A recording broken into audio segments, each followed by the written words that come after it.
I was cooking when my daughter-in-law grabbed the frying pan right out of my hands and hit me in the back. The heavy aluminum smacked against my shoulder blade. A sharp, stinging pain radiated down my spine, but I didn't scream. I didn't even flinch. "You're useless," Haley shouted, her voice echoing off the kitchen tiles. "You're burning the onions again. Can't you do a single thing right in this house?" My son Liam was sitting 10 feet away at the dining table. He kept his eyes glued to his phone, scrolling through social media. He pretended not to hear, just like he always did when his wife decided to treat me like the hired help. I turned around slowly. Haley stood there, chest heaving, holding the greasy pan like a weapon. She expected me to cry. She expected me to apologize, to cower, or maybe to run to my room like a scolded child. Instead, I reached over and calmly clicked off the stove burner. "What are you doing?" she snapped, glaring at me. "Finish dinner." I wiped my hands on my apron, untied it, and laid it neatly over the counter. I didn't say a word to her. I didn't look at Liam. The silence in the kitchen grew heavy, suffocating. I walked past them, my back throbbing with every step, and headed straight for the hallway console table. I picked up my purse and pulled out a pair of scissors. Haley rolled her eyes, scoffing loudly. "Oh, what now? Are you throwing a tantrum, Rita?" I ignored her. I knew exactly what I was going to do, and I knew that in just a few minutes that arrogant smirk would completely vanish from her face. I walked back into the kitchen. Haley was aggressively scraping the onions into the trash, muttering under her breath. Liam finally looked up, sensing the shift in the room's energy. I stepped up to the kitchen island where Haley's pristine white leather handbag sat. Right next to it lay the keys to the 2024 SUV she drove every day. Without breaking eye contact with her, I picked up the keys and dropped them into my pocket. Haley stopped scraping. "Hey, what are you doing with my keys?" I reached into my purse, pulled out the joint credit card I had given Liam for emergencies, and took the scissors. Snap. Snap. I cut the plastic into 4 pieces and let them fall onto the kitchen floor. Haley turned pale. The color drained from her cheeks so fast she looked sick. "Mom, what the hell?" Liam finally spoke, jumping up from his chair. "The car is in my name and I pay the insurance," I said, my voice completely steady. "As of 3 minutes ago, on my phone app, that insurance is canceled. If you drive it, you are driving uninsured in a vehicle that belongs to me. The credit card is also dead." Haley's mouth opened, but no sound came out. She stared at the broken plastic on the floor, then at my pocket. "You can't do that," she whispered. "I have to go to work tomorrow." "Then you better figure out the bus schedule," I replied. I didn't yell. I didn't demand an apology for the frying pan. I simply removed my resources from their lives. I turned my back on them and walked toward the stairs. This wasn't a sudden break. It was the boiling point of 6 long months, and I was finally taking my house back. To understand how a frying pan ended up hitting my back, you have to look back to the day they moved in. I am 68 years old. I've lived in this 4-bedroom house for 30 years. After my husband passed away, the house was fully paid off. It was my sanctuary. Then Liam's startup company went under. He called me in tears, saying he and Haley couldn't afford their luxury apartment downtown anymore. Like any mother, I told him to come home. I offered them the guest room so they could get back on their feet. That was my first mistake. They didn't just bring their suitcases. They brought an attitude of pure entitlement. Within a week, Haley started rearranging my living room. She took down my family photos because they clashed with her aesthetic. I didn't argue. I observed. I watched how she ordered Liam around and how she slowly started doing the same to me. "Rita, don't use the good washer for your gardening clothes," she would dictate. Or, "Rita, Can you make sure dinner is ready by 6? Liam works hard. Liam worked exactly 12 hours a week doing freelance graphic design. The rest of the time, he played video games. I let it slide initially. I told myself they were stressed. But the disrespect grew. She started taking over the kitchen, buying expensive organic groceries, and conveniently leaving the receipts on the counter for me to reimburse. I realized quickly that complaining to Liam was useless. He just rubbed his neck and sighed. I didn't need to yell. I just needed to start paying attention to exactly where my money was going. The morning after the frying pan incident, the house was dead silent. I woke up at my usual time, 6 o'clock, made my coffee, and sat on the patio. My shoulder ached, a physical reminder of the boundary that had been crossed. At 8 o'clock, Haley stomped down the stairs. I watched her through the glass door. She grabbed her purse and stomped out the front door, realizing her car keys were still in my pocket. Through the window, I saw her ordering an Uber, her face twisted in anger. Liam came down an hour later, rubbing his eyes. "Mom, you really messed up Haley's morning," he complained, pouring himself a cup of my coffee. "She was late for work. You need to give the keys back." She said she was sorry about the pan. She hadn't said a word to me. "The keys stay with me," I replied calmly. Liam groaned, retreating to the living room to turn on his gaming console. A few seconds later, I heard him clicking the controller aggressively. "Mom, did you mess with the Wi-Fi?" I took a sip of my coffee. Before I went to sleep last night, I had simply unplugged the main router from his gaming room and moved it into my master bedroom. I changed the password. "I pay the internet bill, Liam," I called out. "It's in my room now. I suggest you use your phone's data if you want to play games." He appeared in the doorway, staring at me like I had grown 2 heads. "Are you serious?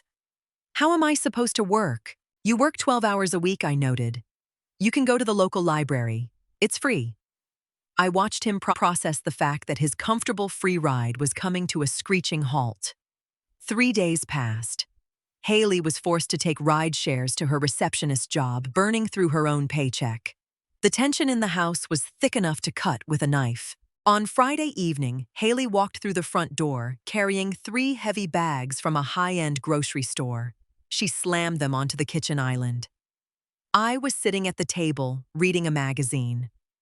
"Since you cut off the credit card, I had to pay for these myself," she snapped, glaring at me. "That's usually how shopping works," I replied, turning a page. She began unloading the items. Expensive cheeses, imported wine, organic steaks. She shoved my containers of leftover casserole to the back of the fridge to make room for her items. "Don't touch my groceries," she commanded. "Since you want to be petty about money, everything on this shelf is mine and Liam's. You buy your own food." I smiled softly. Fair enough. The next morning, Haley woke up late. I heard her walk down the stairs and open the fridge, followed by a loud, frustrated scream. I walked into the kitchen. She was staring at her precious groceries. Or rather, where her groceries used to be. "Where is my stuff?" she demanded. I pointed to the garage door. "I bought a mini fridge years ago. It's out in the garage. I moved your things there. This refrigerator belongs to me, and I prefer to keep my shelves organized. You put my expensive steaks in a dirty garage fridge," she yelled. "It's perfectly clean," I answered smoothly. "If you want to keep your food separate, you use separate appliances. My house, my kitchen, my rules." She slammed the fridge door so hard the condiments rattled. Haley decided it was time to retaliate. She thought she could intimidate me by invading my personal space. I went out for a few hours that afternoon to visit a friend. When I returned, I noticed the house was eerily quiet. I walked upstairs to my master bedroom, the room I had shared with my late husband. My door was wide open. My clothes were piled carelessly on the bed. My nightstand had been cleared off. Haley was dragging a large suitcase into my room. "What exactly are you doing?" I asked, leaning against the door frame. She didn't even look guilty. Liam and I are taking the master. The guest room is too small for our things. You're just one person, Rita. You don't need the attached bathroom. Any other mother might have cried. Any other mother might have begged her son to intervene. I just nodded. I see. I turned around and walked back down the stairs. I didn't argue. I didn't try to physically stop her. I simply walked out the front door, got into my car, and drove to the local hardware store. An hour later, I returned with a heavy-duty electronic doorknob with a keypad. Haley was downstairs watching television. I walked right past her, went upstairs, and spent 20 minutes installing the new lock on the master bedroom door. I moved her suitcase out into the hallway. Then I shut the door. The lock beeped, engaging perfectly. Haley came stomping up the stairs a few minutes later. She tried to turn the knob. It didn't budge. Rita, open this door. She pounded on the wood. My name is on the deed, I said through the door. Touch my things again, and your clothes will be on the front lawn. By week 2, Liam and Haley were living like hostile ghosts in my house. Haley tried to freeze me out, ignoring my presence completely. Liam looked miserable, caught between a wife who demanded luxury and a mother who refused to fund it. I continued my routine. I cooked my own meals, cleaned my own messes, and completely ignored theirs. When they left their dirty dishes piled in the sink, I didn't wash them. I carefully placed them in a plastic tub and set it on the floor right outside their bedroom door. One evening, Haley decided to invite 2 of her friends over for wine. She wanted to prove she still ruled the roost. They sat in the living room, laughing loudly. Haley walked into the kitchen where I was making tea. Make yourself scarce, Rita, she whispered harshly. And don't embarrass me. I looked at her, noting the sheer audacity. She was entertaining guests in a house she contributed nothing to. I took my tea, walked over to the hallway utility panel, and opened the gray metal door. Haley watched me confused. I reached in and flipped the breaker switch for the living room. Instantly, the living room plunged into darkness. The television clicked off. Her friends let out startled gasps. What did you do? Haley shrieked. Conserving electricity, I stated calmly. I closed the panel, locked it with a small padlock I had installed that morning, and put the key in my pocket. If you want to host parties, I suggest finding a place with your own name on the lease. Have a good night, ladies. I walked upstairs to my locked master bedroom, leaving Haley standing in the dark with her humiliated friends.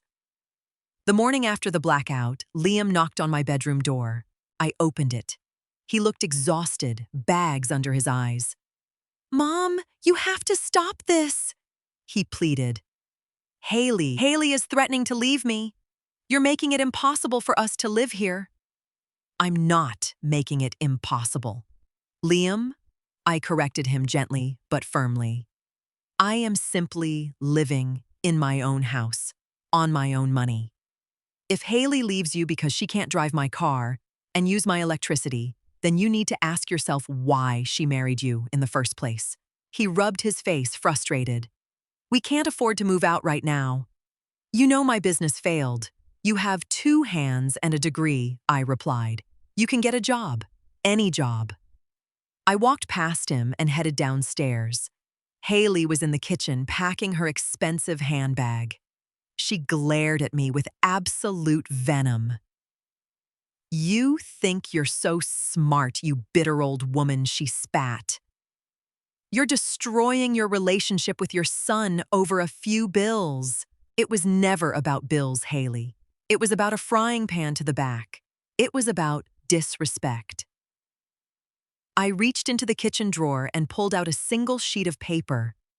I slid it across the island toward Liam, who had followed me down the stairs. It was a printed list. What is this? He asked. That is a list of every expense I have covered for you 2 in the last 6 months. Groceries, utilities, car insurance, streaming services. It comes out to nearly $8,000. I looked him dead in the eye. You have 30 days to find a new place to live. Haley let out a sharp, mocking laugh. You can't kick us out. We have rights. We've lived here for 6 months. I smiled. I knew she would say that. You might, I agreed. But I also have rights to my property. And starting tomorrow, I am hiring contractors to rip up the guest bathroom. Then, the guest bedroom floors. The house will be a construction zone. The water will be shut off periodically. The dust will be everywhere. Haley's jaw dropped. You wouldn't, Liam said. I've wanted to remodel this place for years, I said, walking over to the sink to wash my hands. I'm starting tomorrow at 6:01 a.m. The crew likes to play very loud radio music. I dried my hands and looked at Haley. You want to stay here and fight me? Go ahead. But there won't be Wi-Fi, there won't be a fridge in the kitchen, and you'll be sharing a porta-potty in the driveway with 5 construction workers. I didn't need courts. I didn't need evictions. I just needed to make my house the most uncomfortable place on earth for a woman who demanded luxury for free. Haley turned to Liam, her eyes wide with panic. Liam, do something. Tell her she can't do this. Liam looked at the piece of paper in his hand. He looked at the locked thermostat on the wall. He looked at me. For the first time in his life, he realized I wasn't an endless well he could draw from. Pack your stuff, Haley, he said quietly. What? No, pack it, he repeated, his voice cracking. We're leaving. They didn't take 30 days. They took exactly 3. Haley spent those 72 hours slamming doors and carelessly throwing her designer clothes into cardboard boxes. She tried to provoke me a dozen times. She purposely dragged muddy shoes across the hallway rug, left her wet towels in piles on the hardwood floors, and complained loudly on the phone to her mother about how abusive I was. I didn't react. I just calmly cleaned up the mess, knowing every sweep of the broom brought me closer to absolute peace. On the final morning, Haley tried one last petty move. I walked into the kitchen and caught her trying to pack my expensive espresso machine into a box. I simply walked over, placed my hand firmly on the machine, and pulled it back toward me. Nice try, I said softly, holding her gaze. But you'll have to buy your own. She glared, her face flushed with humiliation, then marched out to the rented moving truck. She got straight into the passenger seat and slammed the door without looking back. Liam stood on the porch, holding his keys. He looked small, like the little boy who used to break a window and wait for me to fix it. He looked around the front yard, the realization finally washing over him. He was trading a fully paid-off comfortable home for a cramped, expensive apartment, all because he couldn't stand up to his entitled wife. I'm sorry, Mom, he mumbled, staring at his shoes. I really am. I should have stopped her. I messed everything up. I stepped forward and held out my hand. Slowly, he dropped the house keys into my palm. I love you, Liam, I said, my voice steady. I will always be your mother. But this is my house and my life. When you learn how to stand on your own 2 feet, and when your wife learns how to treat me with basic human respect, we can have a conversation. Until then, take care of yourself. And don't call me to ask for money. He nodded, a single tear falling down his cheek, and walked to the truck. I didn't shed a tear as they drove away. Instead, I walked back inside and immediately called a local locksmith. He arrived within the hour, and listening to the sound of his drill securing brand new deadbolts was the best music I had heard in 6 months. Action over words, always. Once he left, I walked into the kitchen, picked up the aluminum frying pan she had struck me with, and tossed it straight into the outdoor garbage can. It landed with a satisfying clatter. Then I opened every window on the first floor to let the cool breeze air out the heavy tension they had left behind. I made myself a fresh pot of coffee, sat by the window, and breathed in the beautiful, uninterrupted quiet of a life that finally belonged entirely to me again. I had protected my home, my finances, and my dignity. Have you ever had to set a hard financial or emotional boundary with an entitled family member? Tell me how you handled it in the comments below. Don't forget to hit the like button if you believe in standing up for yourself, and subscribe to the channel for more daily stories of people taking their power back. See you in the next video.